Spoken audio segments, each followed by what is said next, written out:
जोहार इंगे सुकमा सोरेन जमशेदपुर झारखंड को तेहिं आपे को तलारे अबोई मिद गाते चे बांग उड़ीसा पोनोत रे जहां तिलका हुल लीडर्स रेन कोऑर्डिनेटर लेकाते मेना किना सुनील सोरेन तकिन नुकिन गे अकिना कथा चे बांग तिलका हुल लीडर्स चेत कना और तिलका हुल लीडर्स इदी कते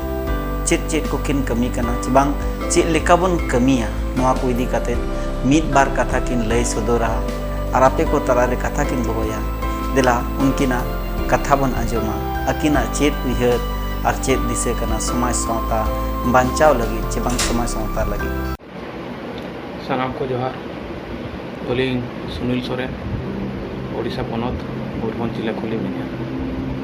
और जो बन नपाय गया बोले अली आशा माराम गुरु आस्था तो अलिया किचुगान गलमाराव मिदबार पद नागे अब जो सियाली चेष्टाया कथा हुईना अब अब सानताड़ जाति रे अब खेरवाड़ मानमी अब मिटाम प्लाटफॉर्म रे जुड़ दरकार कना नितो हानते नाते इरिक पसीर हांडे नाडे को टिंग चबा धर्म ते उहर विचार धाराते और आयमागान आर्थिक राजनीतिक सामाजिक और आयमागान अडिगान प्लाटफॉर्म रे इरिक पसीर अब मिटांग कथा हुआ आम जुगुद रे अब जो दुड़ुब काचे विचार गाले दरकार कना जो अकिल मिटांग राचार बन मिदुमा मिटांग बारे मिटांग दारे बुटा रे बन गपाल मारा अब बुद्धि बन हपटिंग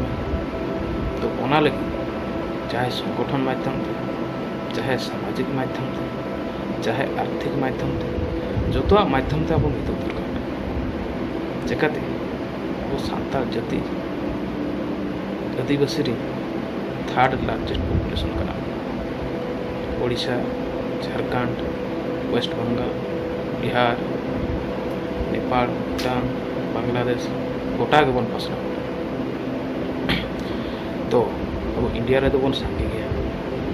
ये तो सोशल मीडिया जुग कना टेक्नोलॉजी दुनिया कना अड़ी लोगन नारे बन एवेन आर बन बेरेतना आर बन कुरुमुटु ना लगी अब सेमिनार गपालमारा हुए बन जो एवेन हुए बन अड़ीगान नौका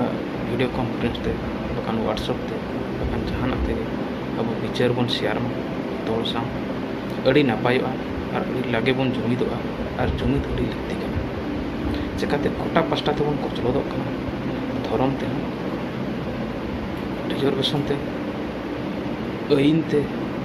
आरो आयमा अड़ीगान नौका को कचलोते बना कचलोत रिया मूल कारण दो हुई अब जुमिद बन जो बन भेगारा कना भौगोलिक ते को भेगारा कना ओको झारखंड रे मेना मयूरभंज रे मेना ओडिशा रे मेना गोटा बन हाते नाते तो उना के बन विचार उहर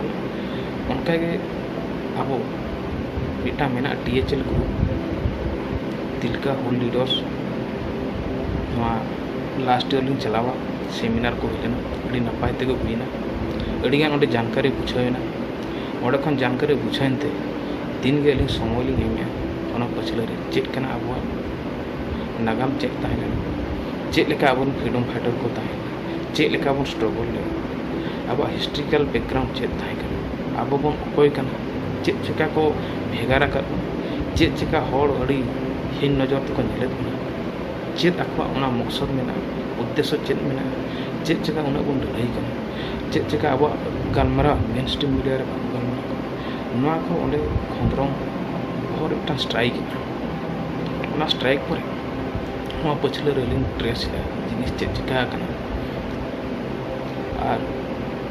अब नोआ सिस्टम सला बन जुड़ाव कना बुझी परबन सिस्टम तापरे अब प्रैक्टिकल लाइफस्टाइल बन नेले जम ᱧᱩ ᱟᱹᱨᱤ ᱪᱟᱹᱞᱤ तो ᱚᱸᱰᱮ ᱠᱷᱚᱱ ᱟᱨ ᱡᱟᱦᱟᱸ ᱮᱴᱟᱜ ᱠᱚᱠᱚ ᱚᱞ ᱟᱠᱟᱜᱼᱟ, ᱮᱴᱟᱜ ᱦᱚᱲ ᱠᱚ ᱮᱴᱟᱜ ᱡᱟᱹᱛᱤ ᱠᱚᱠᱚ ᱚᱞ ᱟᱠᱟᱜᱼᱟ ᱟᱵᱚᱣᱟᱜ ᱵᱤᱥᱚᱭ ᱛᱮ, उनको अलिंग पढ़ाया नवा साला डॉट कनेक्शन हुई कना नौका के अब जहाँ के जहाँ जहाँ रे सेमिनार कना अब सानताड़ विषय थे अब डेवलपमेंट विषय थे अब लहा माबन विषय थे ओना करे अटेंड चेष्टाय मा और बिस्ती ते बिस्ती अब शिक्षित युवा पीढ़ी नोड़े हिजुग मा सेलेदोग मा और बुझाव मा और पर्सनल कॉन्टैक्ट करते व्हाट्सएप ग्रुप करे कम्युनिकेशन दहाय में चिकाते अब कम्युनिकेशन अड्डी बन बुझे नितोग मॉडर्न कम्युनिकेशन रे अब पार्टिसिपेशन बिल्कुल के बन प्राय नेग्लिजेंसिया अलिंग अडियान ग्रुप में हर अब